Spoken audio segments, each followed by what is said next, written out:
Hi Chelsea fans, Chels Daft here, back with a couple of videos today to catch up on what's been going on. Obviously, we had the news with Kai Havertz being announced late on Friday. I mean, you go out with your mates, you don't see anything happening at 5 o'clock, you pop out for a couple of hours and boom, announced, deal done. More on Havertz later in the video, so stay tuned for that.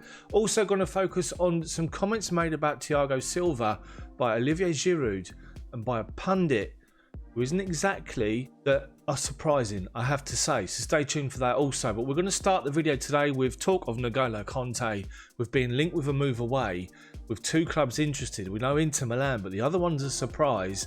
So all that to discuss in this particular video, but stay tuned for a lot more today. Let's get cracking.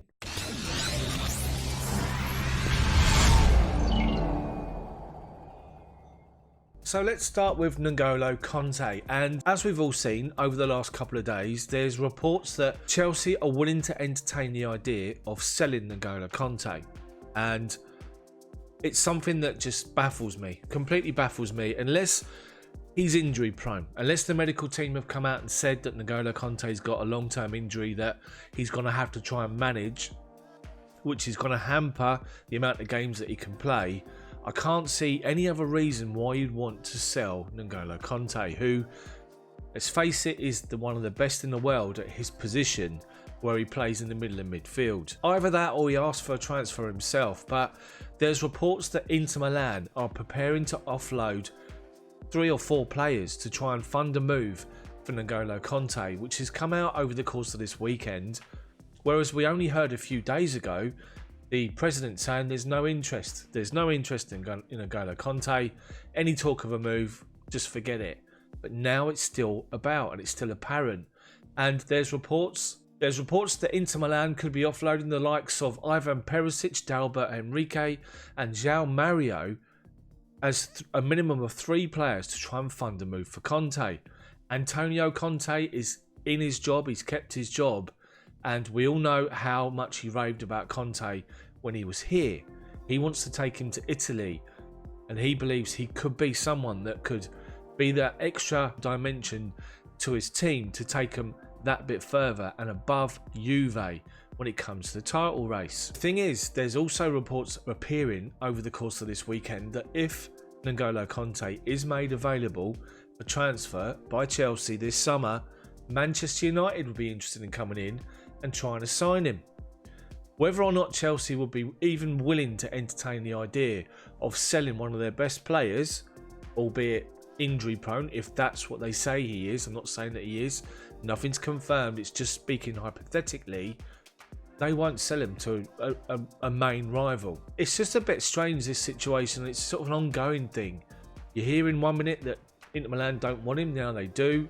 Man United are lurking, and Chelsea are reportedly willing to entertain offers. I can't see that. There is a report saying that Chelsea would be willing to accept 80 million for Kante. I wouldn't even accept that, because he's so important to us when he's fully fit and when he's playing. And if we are going to close that gap to Liverpool, to Manchester City, we need to keep N'Golo Kante.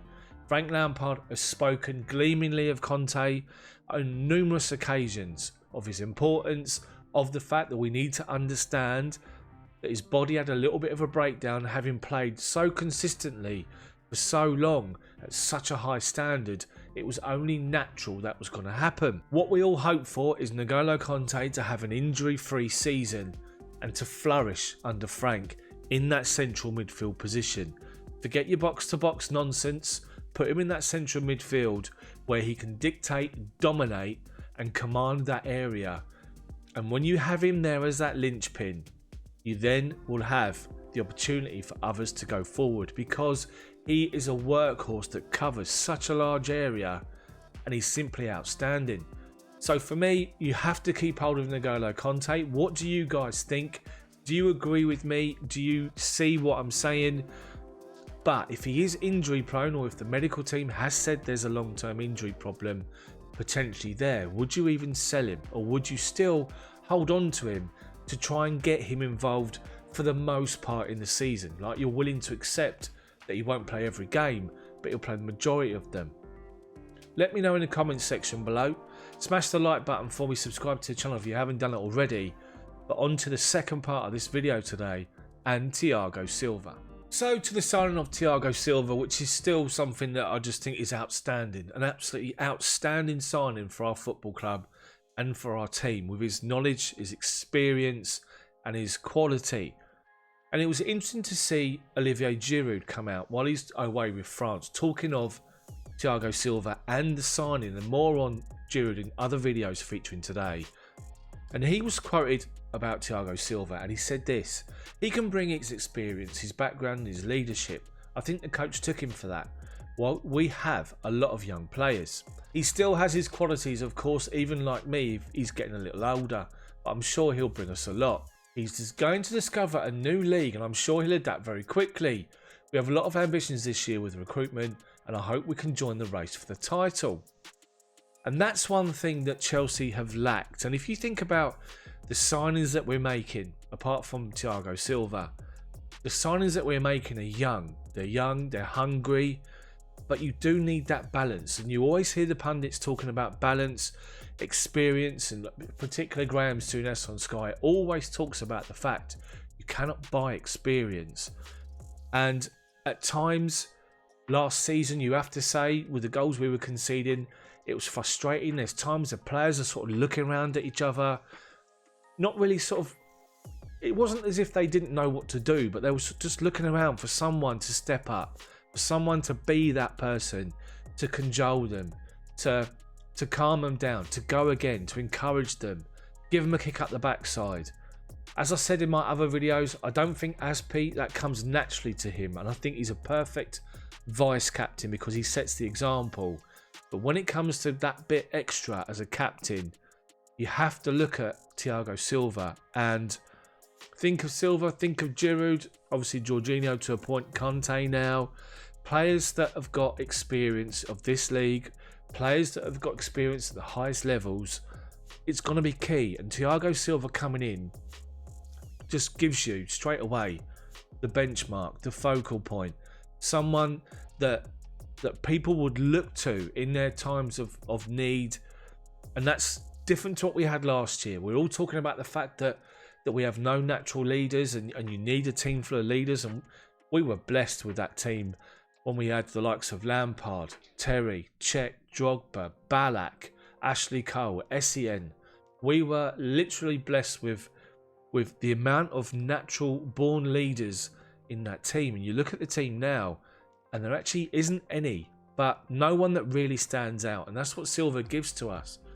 But one of the pundits, and someone that sort of does my head in now and again, has come out and made a statement about Thiago Silva, and it's got me thinking. Craig Burley, the ex-Chelsea player, ex-professional, now football pundit, based over in the States, has been talking about Thiago Silva, and he said this: Thiago Silva is going to need an oxygen mask because there's only N'Golo Kante in there who's got any defensive qualities, and he's talking about the players in front of the back four. That's going to be difficult for Lampard, striking the balance.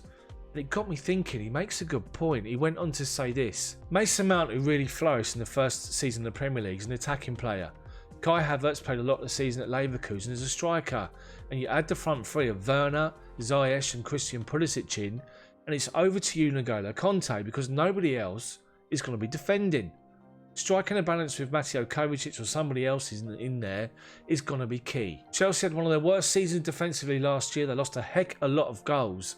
So Lampard knows what he has to do to make sure he solidifies his backline, which was a big problem for them. Chelsea are going to be great to watch. You just don't know which way. Has he got a point about Silva, and he's going to be a little bit exposed? Because if N'Golo Kante is not there, who is? Mateo Kovacic has proven that he's outstanding in his own half and in the opposition half.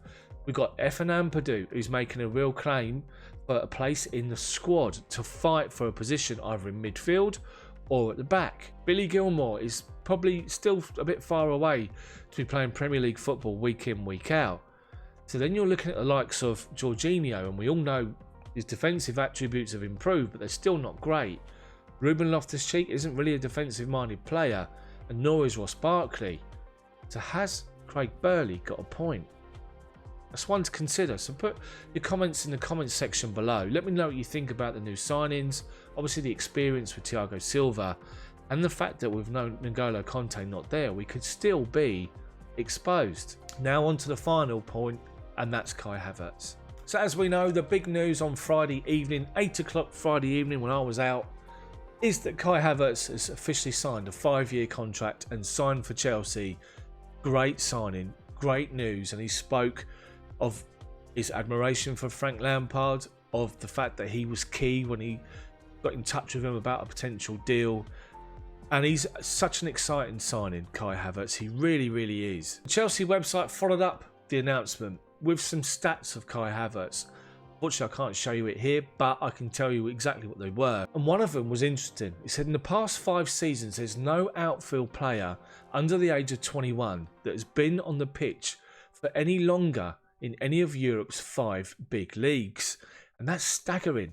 Over the last 5 seasons, 8,679 minutes he's played. And in the same time frame, with the same parameters, he's second for goals scored and 35 behind only Kylian Mbappe. For assists, he ranks 4th with 21, beaten just by Mbappe, Dembele and Jadon Sancho. And that is unreal. His overall record for Leverkusen, 118 games, 36 goals, 25 assists. Outstanding, and he's only 21. Yes, there's conjecture over the amount of money that's been spent on Kai Havertz, with the likes of Sky Sports reporting 75.8 million, which equates to around 80 million euros, with obviously some add-ons somewhere along the line. I mean, I'm reading a report today saying that Bild in Germany are trying to stoke up some trouble by saying Mason Mount is now unhappy that we've signed him because we have a competition for his place. Make sure you check out the video that I last did on the channel where I asked, are the academy boys going to find themselves benched this season, because they've all got a fight on their hands for their position, which is only going to be good for the levels in training, and hopefully that will convey on the pitch.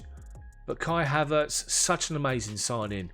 He can play as an attacking central midfielder. He can play wide on the right hand side, coming in on his favoured left foot.